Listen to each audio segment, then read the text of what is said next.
အားလုံးပဲမင်္ဂလာပါယနေ့ဖတ်ပြပေးမှာကဆရာကြီးအောင်သိန်းရေးသားတဲ့အနာဂတ်ကိုမကြောက်နဲ့ဟူသောဆောင်းပါးပဲဖြစ်ပါတယ်အနာဂတ်ကိုမကြောက်နဲ့ကုသိုလ်ကံဆောင်းပါးလို့ထောင်ကြကျွန်တော်အကြောင်းကိုတူတူပဲပြောလိုက်ရပါဦးမည်ကျွန်တော်ဖခင်ကဒုဘက်မှာအစည်းအရုံးဝင်သခင်ကြီးမောင်ဖြစ်သည်ကျွန်းစာကျွန်းပညာရေးဆိုတဲ့အတန်းတွေမိုးမွန်နေချိန်မှာကျွန်တော်ကစတုထတန်းအောင်လာခဲ့သည်ကျွန်တော်တို့ခေတ်ကတန်းမြင့်ကျောင်း၃မျိုးရှိသည်မြန်မာစာမအပကျမ်းဘာသာအလုံးကိုအင်္ဂလိပ်လိုကြည်တင်သောမစ်ရှင်ကျောင်းကြီးများကဲ့သို့သောအင်္ဂလိပ်ကျောင်းအင်္ဂလိပ်မြန်မာနှစ်ဘာသာသင်အထက်တန်းကျောင်းအားလုံးမြန်မာလိုကြီးသာသင်ရသောတိုင်းရင်းမြန်မာအထက်တန်းကျောင်းဤသုံးမျိုးတွင်ကျွန်တော်အဖေသခင်ညီမောင်ကကျွန်တော်ကိုမြန်မာအထက်တန်းကျောင်းတွင်သာထားခဲ့သည်သခင်စိတ်ကြောင့်လည်းဖြစ်နိုင်သည်အင်္ဂလိပ်မြန်မာနှစ်ဘာသာသင်ကျောင်းကျွန်တော်တို့မြို့အခေါ်အင်္ဂလိပ်ကျောင်းကငွေကုန်ကြီးကြအတန်းငယ်ပိုများသောကြောင့်အိမ်တွင်စီးပွားရေးကျနေချိန်မူလည်းဖြစ်ကောင်းဖြစ်ပါလိမ့်မည်။တိုင်းမြန်မာအထက်တန်းကျောင်းတွင်အင်္ဂလိပ်စာကိုအပိုဘာသာအဖြစ်သင်ခြင်းသင်မသင်ခြင်းနေသင်ပေးနေသောကြောင့် ABC တာလောက်နမီဖတ်တာလောက်ကိုတော့တက်ခဲ့ပါသေးသည်။ကျွန်တော်တက်ခဲ့သောအင်္ဂလိပ်စာအခြေခံလောက်ကိုစာဖတ်သူတည်ထားအောင်ပြောလိုက်ရပါဦးမည်။ HE SAE ဆိုတာမျိုးလောက်ကိုကျွန်တော်သိနေသည်။သို့သော DO DOES ဓာတ်စသည်တို့ကိုဘယ်လိုနေရာမျိုးတွင်သုံးရသည်ကိုကျွန်တော်လုံးဝမခွဲခြားတတ်ခဲ့အတွေ့အကြုံအမှတ်သားလေးတွေကြောင့်မြင်းကြောင်ကြွက်ငှက်စသည့်စကားလုံးများလောက်ကိုတော့အင်္ဂလိပ်လိုသိနေသည်ဆိုပါစို့ကျွန်တော်အင်္ဂလိပ်စာအခြေခံကထိုမျှတာဖြစ်ပါသည်စစ်ကြီးပြီးတော့ထိုစဉ်ကတက်ကြသောလူငယ်တိုင်းလွတ်လပ်ရေးလှုပ်ရှားမှုကြီးတွင်ပါဝင်ခဲ့ကြသည့်အတိုင်းတက်ကြသောမောင်အောင်သင်းသည်လည်းပြည်သူ့ရဲဘော်အောင်သင်းဖြစ်သွားပါလေတော့သည်နောက်တော့ပါတီစည်းရုံးရေးတွေဝင်လာသည်တွင်ဆိုရှယ်လစ်ပါတီဝင်ဖြစ်သွားလေသည်ဒီအခါကျတော့မှအင်္ဂလိပ်စာတက်လိုက်ခြင်းဒီမှာဖက်ဖက်လူးနေတော့သည်သို့တော့လူမျိုးအရွယ်လဲရောက်နေနိုင်ငံရေးတွေလဲရောက်နေဘလို့လုပ်ပြီးသင်နေနိုင်တော့မှလဲဒီအတိုင်းပဲမျောပါနေရတော့သည်မှတ်မိနေတာလေးတစ်ခုကိုပြောလိုက်ရပါဦးမည်နောက်ပိုင်းမှာရန်ကုန်ဘက်နိုင်ငံရေးသင်တန်းတွေဘာတွေတက်ရင်ရောက်လာတော့တက္ကသိုလ်ကိုမြင်တိုင်းတက္ကသိုလ်ကျောင်းသားတွေကိုတွေးလိုက်တိုင်းစိတ်အားငယ်ခြင်းဝမ်းနဲ့ကြေကွဲခြင်းဖြစ်ခဲ့ရပါသည်1946လောက်တွင်ပြည်တွင်းတောင်းကျမ်းမှုကြီးအရှိန်အဟုန်မြင့်လာတော့ကျွန်တော်ကတရက်မြို့တွင်ခရိုင်စည်းရုံးရေးမှုအဖြစ်ရောက်နေသည်တရက်ကိုရောင်စုံတပုံတွေကသိမ့်ပိုက်တော့ကျွန်တော်ဇာတိတောင်တွင်းကြီးသို့ပြန်လာခဲ့သည်အမှန်ကရန်ကုန်ဘက်ကိုဆင်းလိုက်လျင်ကျွန်တော်ကောင်းကောင်းကြီးလွတ်နိုင်ကြောင်းကျွန်တော်သိသည်သို့တော့ကျွန်တော်နိုင်ငံရေးကိုစိတ်ပြတ်နေပြီလွတ်လပ်ရေးလှုပ်ရှားမှုတွေပါဝင်လာရင်ကြောင်ကရန်ပါတီနိုင်ငံရေးခရက်တဲ့ရောက်သွားသည့်အဖြစ်မှရုံထွက်ချင်ပြီထို့ကြောင့်တောင်တွင်းကြီးသို့ပြန်လာခဲ့ခြင်းဖြစ်ပါသည်ဒီအခါကတောင်တွင်းကြီးမျိုးကိုရဲဘော်ဖြူများကသိမ့်ပိုက်ထားသည်ကျွန်တော်တို့ကိုလည်းဘာမှအနောက်ရှက်မပေးပါ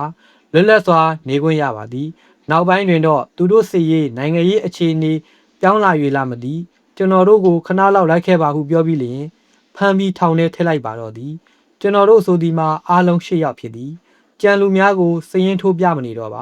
ကျွန်တော်ဘဝအတွင်းအလှည့်အပြောင်းကြီးကိုဖြစ်သွားစေမည်တောင်တွင်းကြီးသခင်ကျော်စိန်ပါအတူအဖမ်းခံရပြီးထောင်ထဲပါလာခြင်းဖြစ်ပါသည်ပထမတော့ကျွန်တော်တို့လည်းမနှက်ဖြန်စပတ်ပဲပြန်လွတ်တော့မလို့ထင်သားနေမိကြပါသေးသည်နောက်တော့မမျှော်လင်းတော့ပါဒီလိုနဲ့ထောင်ထဲတွင်အင်္ဂလိပ်စာကိုသခင်ကျော်စိန်ထံမှသင်ယူရပါတော့သည်သခင်ကျော်စိန်ကစစ်မဖြစ်မီကပင်ဆယ်တန်းအောင်ထားခဲ့ပြီးစာဖတ်လဲဝါသနာပါလေတော့ဘဟုတုတအတွေ့အခေါ်အလွန်ပြည့်စုံသူဖြစ်သည်သူတင်ကြားပေးသမျှကိုကျွန်တော်ကလည်း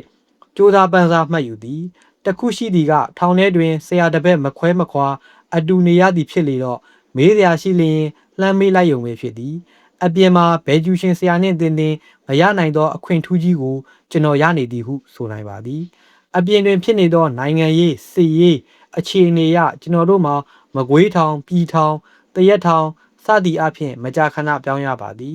အချို့နေရာများတွင်အခြေအနေအရစာသင်ခွင့်မရပါသို့တော်လည်းစာသင်ခွင့်ကလေးနည်းနည်းရလိုက်သည်နှင့်ကျွန်တော်ကသင်ယူခဲ့ပါသည်ဤသို့နှင့်ထောင်ထဲတွင်9လခန့်နေခဲ့ရရာ4လလောက်ကောင်းစွာသင်ခွင့်ရခဲ့ပါသည်ကျွန်တော်လည်း10တန်းပြဋ္ဌာန်းစာလောက်ကိုလွယ်ကူဖတ်နိုင်သည့်အခြေအနေအထိအောင်ရောက်သွားခဲ့သည်ထောင်ပြင်ရောက်လာတော့အင်္ဂလိပ်စာသတင်းစာတွေကိုအကြောင်းအရာအလျောက်အတော်ကြီးဖတ်လာနိုင်ကြောင်းတွေ့ရပါသည်ကျွန်တော်နှင့်ထောင်နေဘက်များကဤများလောက်သောအချိန်တိုကလေးအတွင်းဤများလောက်တက်မြောက်သွားသည်ကိုတန်အံ့တော်ပြောကြပါသည်စင်စစ်ကျွန်တော်ကညံကောင်းလို့ရမဟုတ်ပါတချောင်းတဲသောစိတ်နှင့်စန္ဒာပြင်းစွာကြိုးစားခြင်းထောင်ထဲတွင်ထည့်ထားလိုက်သောကြောင့် အခြားထွေထွေရာဘာကိစ္စများမရှိဘဲအချိန်ပြည့်လုံနေနိုင်ခြင်းစသည်တို့ကြောင့်ဤမြမြန်မြန်တက်မြောက်ခဲ့ခြင်းဖြစ်ပါသည်ထို့နောက်ကျွန်တော်10တန်းအောင်တက္ကသိုလ်ရောက်မဟာဝိဇ္ဇာအောင်တက္ကသိုလ်မှာဆရာဖြစ်နောက်ပြီးစာရေးဆရာဖြစ်1949ခုကရဲဘော်ဖြူတို့၏ဖမ်းဆီးခြင်းကိုသာမခံခဲ့ရလျင်ကျွန်တော်ဒီအဖြစ်မျိုးဒီအစဉ်မျိုးရောက်မလာနိုင်ဟုကျွန်တော်မကြာခဏတွေးမိပါသည်ထို့ကြောင့်ကုသိုလ်ကံဆောင်မလို့ထောင်ကြဟုဆိုလိုက်ရခြင်းဖြစ်ပါသည်ဘေးရင်သဘောနှင့်သာပြောလိုက်ကြမည်ဆိုလျင်ဇာတာညှို့ကံကြမ္မာဆိုးခိုက်မှုထိတ်ခတ်ကြိုးချီအချီနှောင်ခံရသည်ဟုဆိုရပါတော့မည်တရုတ်ကွာသာ၏ကျွန်တော်မှတ်သားဘူးသောတရုတ်ပညာရှိကြီးလင်ယူတန်၏ပုံမြင်ကလေးတစ်ခုကိုထည့်ရေးလိုက်ရပါဦးမည်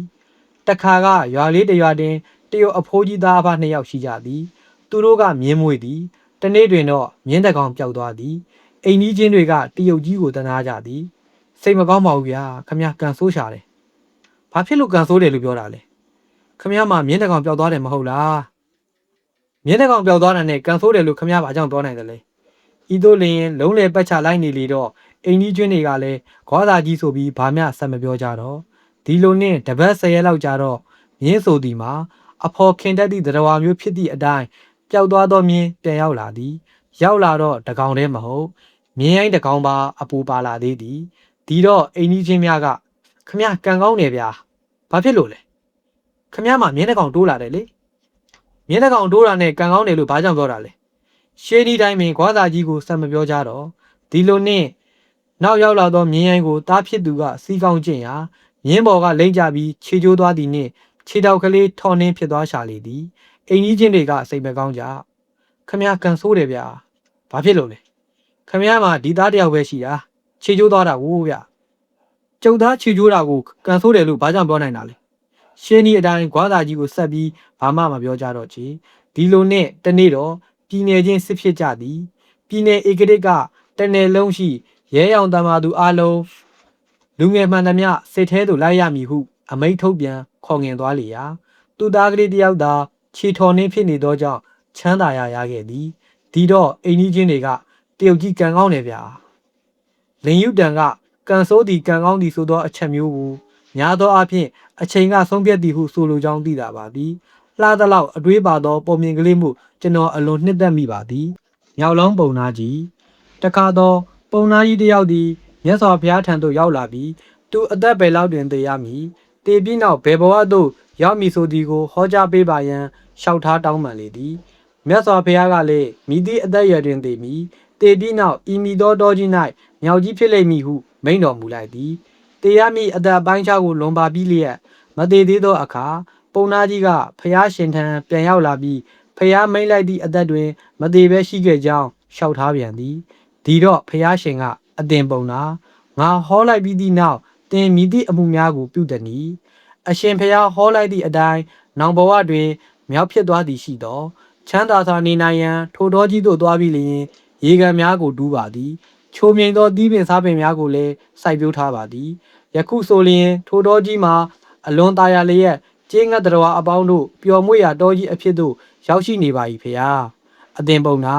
တင်ယခုတိုင်တင်အသက်ရှင်လျက်ရှိနေသေးသည်မှာထိုကုသိုလ်ကြောင့်ဟုမှတ်လောဤဝိထုကိုထောက်လိုက်လျင်အတိတ်ကံကိုလည်းပြစ္ဆုတ်ပံကံကထိုက်တင်သလောက်ပြုပြင်နိုင်စွမ်းရှိကြောင်းထင်ရှားနေပါသည်တရောင်းစားမောင်နှံတနေ့တော့မြတ်စွာဘုရားသခင်၏ကျောင်းတော်ဆွမ်းစားစရက်အနီး၌စွမ်းကြံကလေးများကိုတောင်းယူရန်စောင့်နေသောတရောင်းသားမောင်နှံကိုဖျားရှင်ကမြင်တော်မူ၍ပြုံးတော်မူသည်ရှင်အာနန္ဒာကလျှောက်ထားမေးမြန်းသောအခါဖျားရှင်ကချစ်သားအာနန္ဒာဤဇနီးမောင်နှံသည်နှစ်ဖက်မိဘတို့မှရသောအမွေအဖြစ်ဂရေ80နှစ်သွဲကျွဲဝါသောဇနီးမောင်နှံတို့ဖြစ်ခဲ့ကြ၏ပထမအရွယ်တွင်လောကီချမ်းသာကိုလို၍အားထုတ်ခဲ့သည်ရှိသောဤနေပြည်တွင်ပထမအဆင့်ကျွဲဝါသောတထေးမောင်နှံတို့ဖြစ်ခဲ့လျာ၏လောကုတ္တရာချမ်းသာကိုလို၍အားထုတ်သည်ရှိသောလင်းသည်အရဟတမတ်ဆိုင်၍မရသည်အနာဂမိမတ်ကိုစိုက်ရ၏ဒုတိယအရွယ်တွင်လောကီစည်းဝါးကိုအားထုတ်သောဤနေပြည်တွင်ဒုတိယအဆင့်အကျွဲဝါဆုံးသောတထေးမောင်နှံဖြစ်ရ၏လောကုတ္တရာစည်းဝါးကိုအားထုတ်သောလင်းသည်အနာဂမိမတ်မရသည်တက္ကရာကမိမတ်ကိုစိုက်လျာ၏ဒုတိယအရွယ်လွန်စတွင်လောကီစည်းဝါးကိုအားထုတ်သော တတိယအဆင့်အကျွဲဝါဆုံးသောတထေးမောင်နှံဖြစ်ရ၏လောကုတ္တရာစည်းဝါးကိုအားထုတ်သောလင်းသည်တက္ကထာကမိမတ်မယားဖြစ်သူသည်သောတာပတ္တိမတ်ကိုစိုက်လေရ၏ယခုကအခါလွန်လေပြီဖြစ်သောကြောင့်ရေခမ်းသော6နေသောအိုင်အနီး၌ငေးမိုင်နေသောဗျိုင်းအိုမောင်နှံပမာဖြစ်ကြလေပြီအာနန္ဒာဤဝိထုကိုတေချာသုံးသက်ကြည့်လိုက်မည်ဆိုလျှင်အတိတ်ကပါလာသောကောင်းမှုကုသိုလ်ကံတို့ကိုပြစ္ဆုတ်ပံကံကတားမြစ်နိုင်ကြောင်းသိသာလာပါသည်သူတို့မောင်နှံဤအတိတ်ကုသိုလ်ကံကြီးမားလိုက်ပုံမှာအံ့ဩလို့မဆုံးနိုင်အောင်ပင်ဖြစ်သည်စဉ်းစားကြည့်ပေါ့လောကုတ္တရာချမ်းသာဆိုလျှင်မတ်ဖို့ကိုရနိုင်သည်ဆိုတော့ဒီမြကြီးမြင့်သောပညာဉာဏ်ပါရမီမှာမအံ့ဩလောက်ပေဘူးလားပြစ္ဆုတ်ပံကံကအဟုတ်မဟုတ်လေတော့ထိုသောဘဝပါရမီတို့မှာတဲရည်သွန်းဖြစ်သွားရလေတော့သည်မစီမဆိုင်ဟုဆိုခြင်းလဲဆိုပါတော့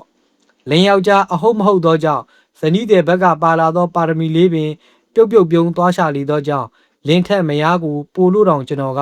တနာနေမိပါသည်ထို့ကြောင့်ကျွန်တော်တပည့်မကလေးတွေကိုလင်ရွေးမကောင်းလျင်ကို့မှာပါလာတာလေးတွေဟူသည်မြစီးစိမ်သာမကပါရမီမှာပြုတ်ပြုံသွားတတ်သည်ဟုဤနိဘတ်တော်ကလေးကိုတာရကပြု၍တတိပေးမိလေရှိပါသည်ကျွန်တော်ကလူငယ်တွေအတွက်အားကျိုးမှန်တတ်ကြိုးစားပန်းစားရင်းနေသည်ကိုစာဖတ်သူများသိနေကြပြီးဖြစ်ပါသည်ထို့ကြောင့်လူငယ်များဘက်သို့တစ်ချက်လောက်လှည့်ပြီးပြောလိုက်ပါရစေအောင်ကျွန်တော်ကိုခွင့်လွှတ်ကြပါယနေ့ကျောင်းသားလူငယ်များဆရာကြီးပြီမိုးနှင်း၏အတိတ်တွင်အလုံးလုံးလို့မရအနာဂတ်တွင်လည်းအလုံးလုံးလို့မရပြစ္ဆုတ်ပံမှာသာအလုံးလုံးလို့ရလိသည်ဟုသောစကားကိုမှတ်မိကြလိမ့်မည်ထင်သည်ထို့မြတ်မကပြစ္ဆုတ်ပံသည်အတိတ်ကံကိုလည်းထိုက်တဲ့လောက်ပြုပြင်နိုင်သည်အနာဂတ်ကိုလည်းပုံလောင်းနိုင်သည်ဟုသောအချက်ကိုလည်းခိုင်ခိုင်မာမာယုံကြည်ထားသင့်သည်ဝိထုတပုတ်၏ရှေ့ဖြစ်မိဇလန်းကိုစာမျက်နှာကြော်ဖတ်လို့ရနိုင်တော်လဲဘဝတွင်စာမျက်နှာကြော်ဖတ်လို့ရနိုင်သည်မဟုတ်ပြစ္ဆုတ်ပံသာလျင်ကိုယ့်လက်ထဲမှာရှိသည်မိမိဘဝအခြေအနေမှာဆင်းရဲနွမ်းပါကောင်းနွမ်းပါနေပါလိမ့်မည်လူမှုရေးအဆင့်နှိမ်ပါကောင်းနှိမ်ပါနေပါလိမ့်မည်အတိတ်ကံအရာဖြစ်လာရသည်ကိုဘာမှတတ်နိုင်သည်မဟုတ်သို့သောကိုတတ်နိုင်သည်ကပြစ္ဆုတ်ပံကံသာဖြစ်သည်ယနေ့ရေကမောကပြောလိုက်သောအကိစ္စတစ်ခုသည်နောင်သောအခါကြေကွဲစရာသို့မဟုတ်ထိတ်လန့်စိုးရင်စရာဖြစ်ချင်ဖြစ်လာတတ်သည်ယနေ့ထိတ်လန့်စိုးရင်ရသောပြဿနာတစ်ခုသည်နောင်သောအခါဝမ်းမြောက်ရွှင်မှုရသောအဖြေထွက်ချင်ထွက်နေတတ်သည်လွယ်လွယ်ဥပမာတစ်ခုကိုပေးလိုက်ခြင်းသည်မိန်းကလေးတစ်ယောက်ချစ်သူနှင့်ခိုးရလိုက်ပြေးမိကိုမိဘတွေတည်သွားသောကြောင့်မလိုက်ဖြစ်ငိုလိုက်ရသည်မှာနေနေညညဘဝတစ်ခုလုံးသွားပါပြီပေါ့နောက်နှစ်အနည်းငယ်ကြာလာသောအခါထိုစဉ်ကမတော်တဆများခိုးရလိုက်မိသွားခဲ့လျင်ပြန်တွေ့ပြီးအမလေးဖျားမားပေလို့ဟုထိတ်လန့်ရင်တုံမိတာမျိုးတွေခဏခဏတွေ့ကြရသည်ထို့ကြောင့်အချိန်နှင့်ခေတ်တွေကိုလွန်ဆန်ပြီးမရက်တည်နိုင်သောလူဘဝတွင်အနာဂတ်ကိုစင်ញင်ဉဏ်နှင့်လှမ်းမြော်ပြီးပြစ္ဆုတ်ပံကာလကိုအဖိုးတန်အောင်လုံနေရန်သာလိုအပ်သည်ထို့ကြောင့်အနာဂတ်ကိုကြောက်နေစရာမလိုဂယုတစိုက်တန်ဖိုးထားရမည်မှာပြစ္ဆုတ်ပံသာဖြစ်သည်ဟုလူငယ်များအားစကားဆိုလိုက်ရပါသည်အဆုံးထိနားထောင်ပေးခဲ့တဲ့အတွက်အားလုံးကိုကျေးဇူးတင်ပါသည်